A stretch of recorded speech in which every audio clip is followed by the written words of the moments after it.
All right, let's talk about Israel assassinating a Hamas leader, or at least watch Hassan talk about it. All right, we're going to go back to Israel now for a brief moment. Updates from the ground. Hamas deputy leader Saleh al Aruri was killed in an attack in Beirut. Now, this is Lebanon. Israel has been striking Lebanon, but southern Lebanese positions, and never directly a place like Beirut until now. Breaking news coming out of Lebanon, where an Israeli drone has assassinated Saleh al-Aruri, a senior official from Hamas. At least 4 people died in the strike. I think they were desperately looking for a dub. That's my immediate reaction. My immediate reaction is they were. I mean, like how many? What was it? It's been like what, almost 3 months since this conflict really has been just ramped up. Like, and they haven't really been seeing a lot of great results. I mean, they have from their standpoint, but not in like public opinion that much, despite the fact that mainstream media still covers them pretty highly in a lot of cases. But they're desperate. It just feels like they're so fucking desperate for anything, despite the fact that this isn't great for them. We'll keep watching. They're desperately looking for anything that they could consider a dub. So they were like, who's a target? Like, who's a high-profile person that we can hit? And the fact that they did that in Beirut is kind of crazy. They attack another country land. I mean, they've done it a lot. They've attacked Lebanon quite a bit. They've just never. Lebanese media reports Israel shell hit South Lebanon. Okay, I was trying to look up stuff for the story to kind of add on. And this is something that I kind of found out. This definitely isn't the first time that Lebanon has kind of, got struck with this. But this is being brought up a little bit more because it did have to do with Hamas official. And it's I don't know, it's a bit more sloppy. Because this isn't, as Hassan will explain later on, there's a difference between them doing this in South Lebanon and where they did it. Which is kind of I think it was I don't think it's northern, but it's more in the middle, and that means a little bit more. Yeah, we have Lebanese media reported that an Israeli shell struck the outskirts of a town in southern Lebanon on Tuesday, hours after a temporary truce between the Palestinian group Hamas and Israel was extended for 2 days. A spokesperson, this was during the prisoner exchange. A spokesperson for the Israeli army said it was currently not aware of such an incident. Lebanon's state-owned nation news agency and the Lebanese broadcaster Al Jihad, I hope I'm pronouncing that right. Sorry if I'm not. Reported an Israeli shell had struck the outskirts of the town of Atita Shahab. I'm really sorry if these are very bad pronunciations. On Tuesday morning, both outlets cited their correspondence as the source. Attack Beirut. Beirut would be considered definitely a major escalation. It's basically seen as a given that southern Lebanon and northern Israel are taking pot shots at one another without it being considered a red line by either party, I guess, because nobody wants a two-front war. Well, I mean, certainly not Israel. Israel, on the other hand, obviously, historically, has been very aggressive towards Lebanon, at least in recent years, has not escalated this much. Till the moment, we don't have any confirmation whether this was a drone attack, whether this was an explosion, a bomb planted in the office, or a warplane. Till the moment, there is no clear picture on how this was conducted. Though there are many that are saying it's likely a drone attack. And if it's a drone attack, then this is the first time since 2006 in Beirut. The other thing is that Saleh al-Aruri's significance within Hamas. He's the liaison between the military wing and the political bureau. He is the man who's known to be one of the founders of the military wing of Al-Qassam brigades. He was in Israeli prisons for 15 years, since the 90s until 2010. The significance of this assassination is that it stresses the fact that this whole war that started on the 7th of October 2023 is a multi-layered war, a war that's already being raged on Gaza, people being killed in Gaza. At the same time, it's a security war and multiple fronts. So now Israel's attacking other countries. Israel hasn't stopped attacking other countries. Israel has not stopped attacking Lebanon. There's a difference between southern Lebanon and Beirut, however. It's like a difference between active border conflict happening somewhere.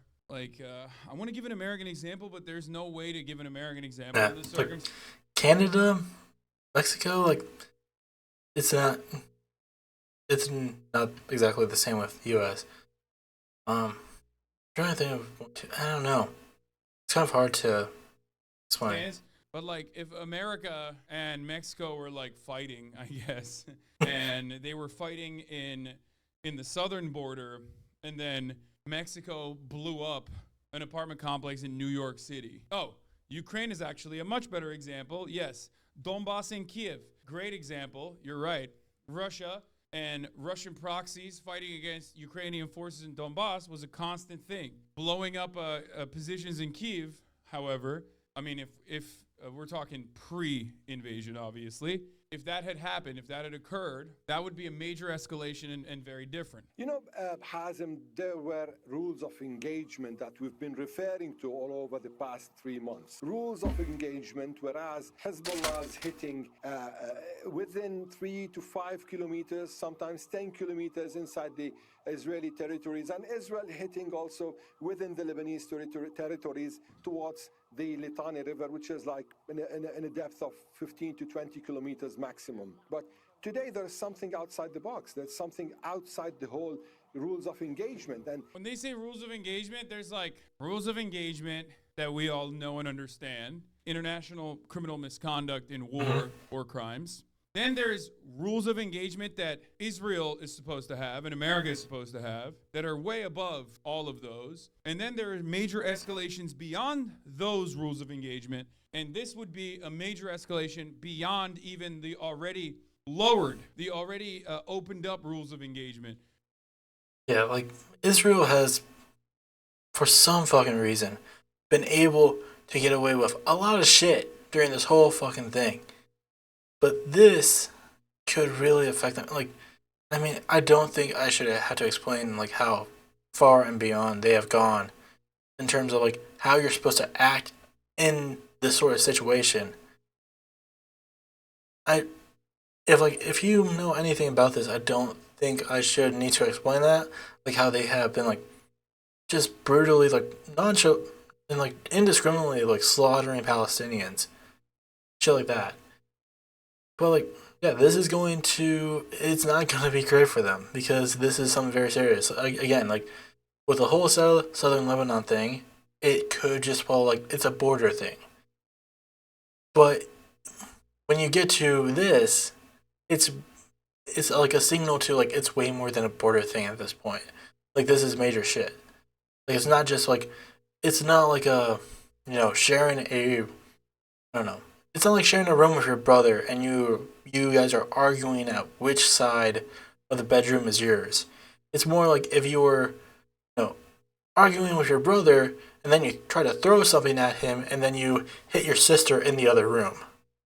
Like now you thought it was bad before, but like at least it was kind of understandable. Like it's a brother-brother rivalry. Like that's gonna happen when someone's sharing the same room, but when it's someone who's not even close to it, then it's just kind of like, this is going to be a lot harder to explain. That's the difference here. I know. I think that was a good analogy. From people in Lebanon and the expectation from everyone is that Hezbollah might retaliate. It's the post-2006 rules of engagement agreed to by Israel and Hezbollah. No attacks beyond the borders and attempts to do that will be met in kind by either side. Yeah, this was a red line for Hezbollah. Do you actually believe that? Do you actually believe Hezbollah would do anything?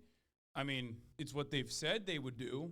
That's it. That's all I know. There's nothing I can say here. I do not see the future. I can simply tell you what the priorities are and what the red lines prior were, and that's what I'm telling you. I mean, it could be a trial balloon of sorts to see how far Israel can push their neighbors in the region without them retaliating in kind. It could mean that. That's definitely something that they could be testing out. It could be Benjamin Netanyahu trying to escalate the conflict, maybe trigger a two-front war, draw out Iran, or do something that I consider suicidal of sorts, because he simply wants to stay alive politically. And the longer this goes, the longer he can justify being the leader and not going to prison over corruption charges. It could mean forcing America's hand into joining the conflict in a more active fashion. It's just like there are so many ways. They didn't retaliate when Soleimani was targeted, so they might not. We will see. It's just, like I said, the reason why Hezbollah did nothing and did not retaliate at the behest of Gaza, even though they're supposed to be a part of the allegiance of like Iranian proxy forces or Shia proxy forces, was because the state of the Lebanese economy was dire, and that Hezbollah knew that they would not be able to fight against Israel and then have Israel retaliate in kind, and then have Israel apply the Dahiyya doctrine on Lebanese cities, pulling a Gaza in. Let's actually take a look at it. Let's look at what this Dahiyya doctrine is. Sorry, I'm just a little busy right now, but I'm trying to, I am paying attention to this. The Dahiyya doctrine is a military strategy of asymmetrical warfare outlined by former Israeli defense, the IDF. Chief of General Staff Gabi Azinot, there's no N in it, Azinkot, which encompasses the destruction of the civilian infrastructure of regimes deemed to be hostile as a measure calculated to pressure combatants, and endorses the employment of disproportionate force compared to the amount of force used by the enemy to secure that end. So yeah, it's basically what they're doing now, which is just like, oh, they did this attack to us, well, we'll do it even fucking worse. It's not great.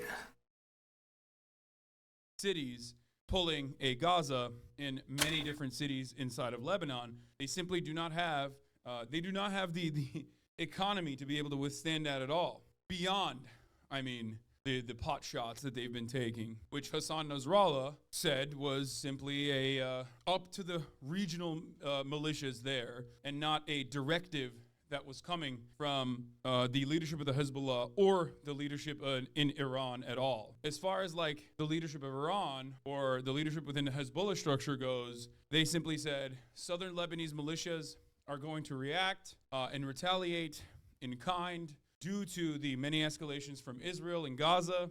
Well, beyond that, sit back, look around and find out. We are not afraid of America, that sort of shit. But they didn't really do much. It's interesting to think. I also believe that the United States today or yesterday started pulling out one of their carriers from the region. So the timing on that is interesting as well. And Barak Ravid says, 2 U.S. officials told me that Israel is behind the strike in Beirut, but didn't notify the U.S. in advance of the attack. This has been happening quite a bit. This has happened with not necessarily just Israel, but also with Ukraine. This, to me, I guess it's more of America's influence waning. Because if Ukraine can get away with that, and Ukraine could not maintain itself under Russian occupation without American support, without Western support, if you can't get Ukraine to listen to you and regularly move outside of the boundary that you've established, then of course Israel's going to do that too. A senior Israeli official confirmed Israel didn't give the U.S. a heads up, but said Israel notified the Biden administration as the operation was happening.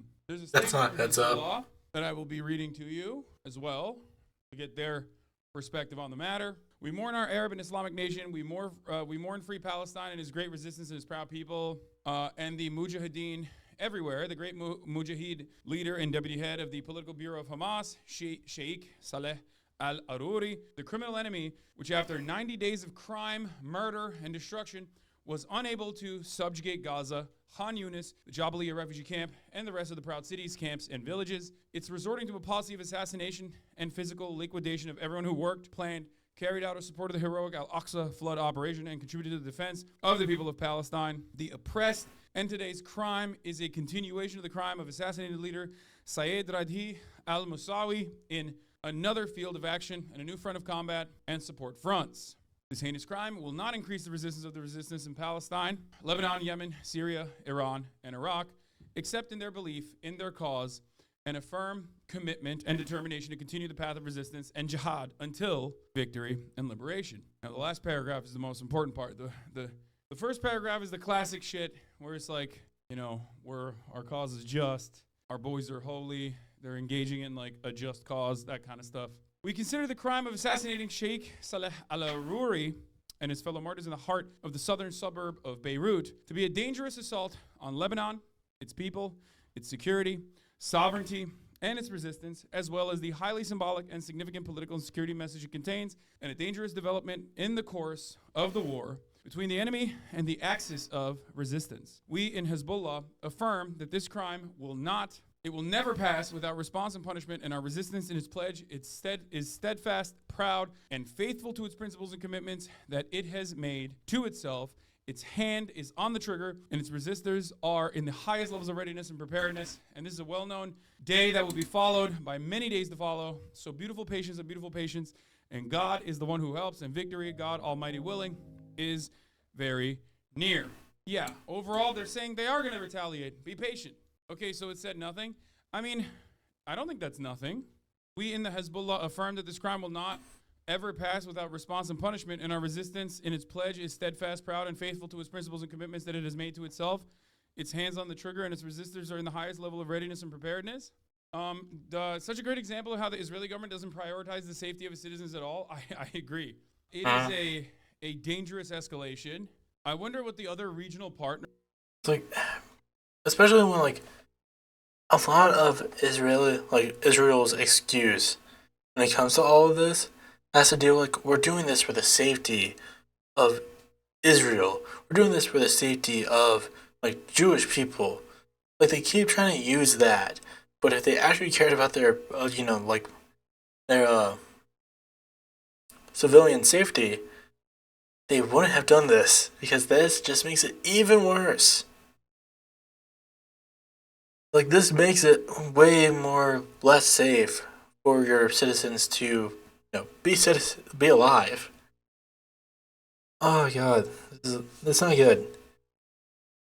Especially like also if you cared about, the safety of your citizens, your people, you would probably not, you probably wouldn't keep a group of people cooped up.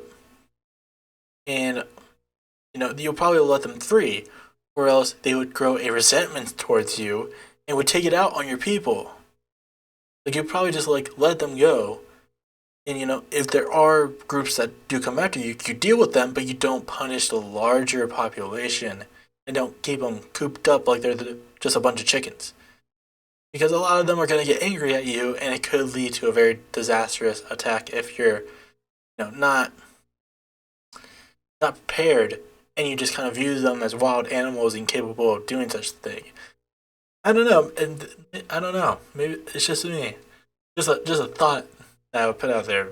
If you actually cared about your civilians, you wouldn't be doing any of the stuff you're doing in the first place. Partners are thinking, because there's... I don't know. I think we might move away from this. Mostly because I just feel like I'm gonna leave the link to the original video in the bio if you want to check it out in the description. I just feel like this is just mostly Hassan talking. I don't think I'm adding too much, but I do want to still talk about this conflict in some way or form. So we're gonna watch him watch Zionist TikToks, and we're probably gonna have a lot more to say with this. But yeah, I'm not trying to and hopefully this doesn't come off as me trying to downplay it. I'm just saying I highly recommend you go watch his video. I just feel like I'm not really doing the video that much justice because I'm not talking that much.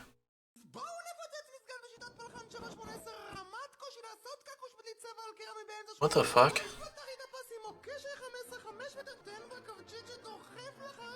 Making a bomb. What is this voice?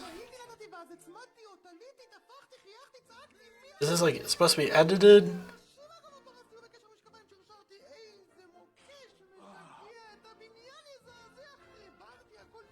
I haven't seen this yet. I don't know what the fuck this is.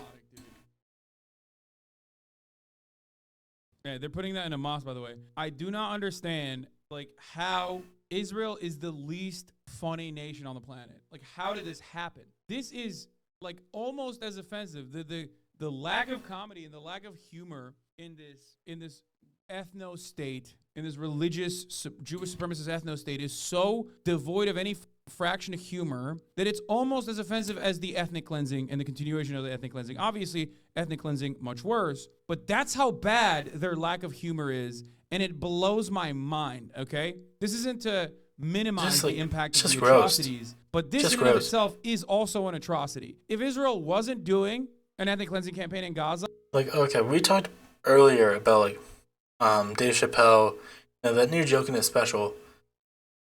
Something I didn't really chime on there, and I don't know, maybe I'll cut this part and also add it to it. When it comes to like talking about groups that are like very marginalized, it's best to do it with a place of like understanding a little bit, understanding that group, and like making sure your joke is not just punching down on them by being like, look at how gross and disgusting they are. Like, not like, I'm trying to find the right word. In a way that doesn't dehumanize them, which is what Dave Chappelle did. Like, Dave Chappelle dehumanized them because, like, he's trying to make them seem like they're, these dumb idiots that don't understand how they truly feel, and that they're gross and they make me feel uncomfortable.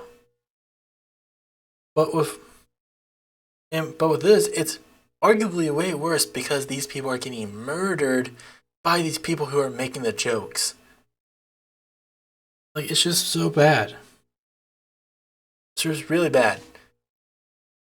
and we're pumping out these kinds of content, this kind of commentary, okay, I'd be like, no, that's a war crime that should be tried under the International Criminal Court. Matt Leaf said this on his podcast. Somehow Israelis are actively the most unfunniest, even though Jews in America actually have humor. Yes, dude, that's it. Like, the contributions to comedy from Jews all around the world, with the exception of Israel, is so significant. And then you look at, like, Israel and you're like, how is this possible? What happened?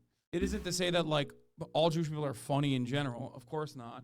But still, you don't got one funny motherfucker in Israel? What's happening? How? It's because they're all right-wing over there. Right-wing comedy is always terrible. Yeah, I mean, this is like, this is straight up, this is stuff that, like, even the most aggressive, gross Daily Wire watcher is not going to laugh at this, okay? If you're in America and you're like a Daily Wire watcher, you see this, and even then you're going to be like, oh, that's kind of gross. What are they doing? Cap, this is literally Daily Wire humor. Bro, dude, I'm telling you, even Daily Wire is funnier than this. Here, let me show you another one. Daily Wire humor is kind of like it's like one of those very low effort Adam Sandler humor movies where you could tell he just wanted to go on a vacation, so he's just doing the bare minimum to make something funny. Like, that's it. Like, it's just like bottom of the barrel, and maybe your dad will get a chuckle out of it type of comedy. Maybe the kids might, just because they don't really even understand what the fuck's going on. And that's about it. What is humor in this regard? Just like being the least funny you could be? אתם רדואן? מה אמרת? אמרתי, כן, אתם נראים מדובדבן. שוכרן יא חביבי, איחנה מן דובדבן. מדניה! מה? אתם קטנים? מה אמרת? אמרתי, אני עושה כלים. בוא תעשה קפה. יאללה, תעל, עשיתי. ליאם! מה, זהו, חוזרים? מה אמרת? אמרתי, יאללה, זוז, אני רוצה להרוס בתים. אח שלי, כבר שרפתי אותו, בוא. Oh my god. That's sick, man. It's just classic, Yeah. Mr. Yeah, it's so funny how we, like, destroy these people's homes. Isn't it so funny how we destroy their homes and livelihood? Correction, I think. Speaking of comedy, this doesn't even work as, like, a joke. Like, it doesn't have the structure of a joke. There's no setup, there's no punchline. It's just, hey, do you want to go? What? Do you want to bulldoze those houses? I would burn them down. There's no punch. Where's the punchline? Where's the setup? Like, it's just, this is just bad. Now we have moved beyond someone attempting to do a joke to not even being able to construct a joke. It doesn't make any sense. And I don't get it. Their humor makes their ethnic cleansing possible is required for the maintenance of their state. No, it's so bad. Like, this is worse than Babylon B, dude. I saw a Twitter thread the other day about how genocidal regimes can only find unity through dehumanizing outgroups, and it can only get more and more depraved over time. It just feels so weird. It's like when you stumble across something, like a culty part of the internet, right? And you stumble across it, and you look at it from the outside, and you're like, what the hell's going on here? Like, they're having a great time in the in-group over there, right? Like, they're yucking it up. Yeah, okay? They drink the Kool-Aid. It makes sense to them. Yuck show, okay? But to everyone else, they're just a bunch of fucking freak shows. You look at it from the outside, and you're like, you're filthy and gross. Like, what? That's so weird. Why do you operate like this? What? Like, look at yourself. Kind of like your entire year recap. Not necessarily. I was thinking about that as I was saying it, but like at least there's like things that you can point to in the end of the year recap that like everybody understands is like fun and cool. Every in-group has a level of what I'm describing, but this is way beyond, right? This is like objectively an evil and immoral thing to do, and most human beings understand it as such. I mean, guys, this is like the American military did a better job of ensuring this kind of stuff doesn't happen in Iraq and Afghanistan, which it still did, right? But they did a decent enough job of like hiding it. You think military veterans or active duty combat service members don't have dark humor? I guess they do, of course. But this is like Abu Ghraib happening every day and being blasted on TikTok with the nation state celebrating it and welcoming it with open arms, okay, while simultaneously the rest of the world is looking at it and going, that's insane. An opinion about war is a dynamic thing, no less than an opinion about a restaurant. Remember how Rimini Pizza was considered gourmet in the 80s? You wouldn't eat there today, even if it was served the same pieces and emek cheese and mushrooms from a box, because there are tastier and healthier alternatives. The war was also reasonable and justified on October 7th, but we are not on October 7th for a long time. We drowned in Gaza like we drowned in Lebanon. Another tunnel, less tunnel. The overall picture will not change. Nothing stolen is returned in a heroic operation. Hamas does not evaporate. The Palestinians are not immigrants. At the same time, unpleasant to say, we ourselves became living. No rape in 2023 justifies the destruction of a mosque in 2024, especially since the destruction does not solve the problem, it only makes it worse. 2 million Palestinians live in Gaza. The more we destroy them, the more they will hate us, and rightfully so. And we haven't talked about the economy that is being destroyed, about the normal life that has disappeared, about Bibi not going home with the usurper government, and about a general feeling that we have turned into a jungle. Security is an important thing, but it's not the only thing that is important. Even a normal life has value, which is sometimes worth compromising for. I oppose the continuation of the war in its current form, because even if it adds some security, it's not worth the price. See, that's what it is. Do you understand? Like, this is an Israeli person who's like, yeah, no, it's valid to attack Gaza, but the reality is, like, you're not giving us security. That's an important change of reference, important frame of reference, and an important shift. Now, obviously, if you're looking at it from the outside like we are, I mean, I know that's not going to be giving additional security to Israelis. Yeah. It never was, and it never was supposed to. The notion. We talked about this beforehand. It's all not. Around the world more. It's, if anything, it's making them way less safe. Putting in his those who championed his assassination, right? Like, the only way to ensure permanent security in the region.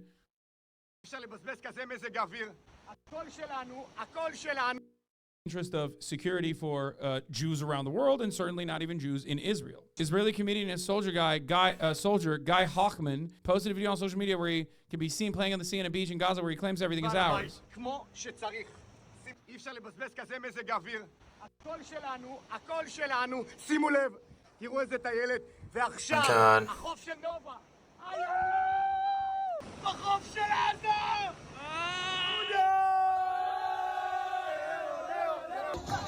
שמע ישראל, אדוני אלוהינו, אדוני אחד. From Israel, we want to do peace. Yeah, peace. Now he's saying it's ours. Went to their beach. Took his clothes off, took pictures of the destroyed buildings, and now, Ben, it's ours. This guy wanted peace. Where are you from? He's like, get out of here. Get out of here. Normally, you'd be like, wow, that's anti-Semitic, dog. But then you're like, well, I mean, look at this dude's attitude. What's happening? It's basically the difference between like people constantly chirping at black people about like anti-white racism versus anti-black racism. One is institutionalized, systematized, and dealing a tremendous amount of violence to a captive population. The other is a result of that violence and experience. Yeah, it's very similar in that way. Like, it's very much like how like alt-right people, when you give critiques of the way that like they talk about race, or how they like, you know, how they'll be like, oh, you're just like, oh, you're saying that I can't say this. That's anti-white. That's anti-white racism, which it isn't a thing in that context, because like, no, like it's so dumb. It should be inherently dumb. And it's the same thing here, where it's just like any criticism that goes towards whether like any justified criticism towards Israel is usually met by like Israeli defenders, Zionists, being like, "Oh, you're anti-Semitic." Like, it doesn't matter what it is. It could be like the most fair criticism you give. You're just like, "Oh, you're anti-Semitic." It's just stuff like that. It's like it's tough because anti-Semitism does exist, but it's not anti-Semitic to, you know, just try to put this government like make it face the charges that it should be facing for its atrocious acts. For saying like, hey, you probably shouldn't be doing this to people. It's not anti-Semitic. You're just trying to use that label to like make the cause look bad. In that violence, where you develop a negative attitude towards those who are often perpetuating. Also, arguably, you can't really be anti-Semitic to a form of government. Like, at the end of the day, it doesn't matter if they're. It really doesn't matter if, like, they're trying to use the. I would say they're trying to use the excuse, because Israel tries to like portray itself as the protectors of Jews all across the world, not just in Israel. But the thing is, like, no, they're not, because their actions are not making them safer. They're also not like the big, like at the same time, it's a group of people, regardless of their, you know, religious beliefs, making these really terrible decisions. There are other Jewish people who wouldn't be making these decisions if they were put in that position. It's just like we just have the people in these positions are just bad people. It has nothing to do with their religious beliefs.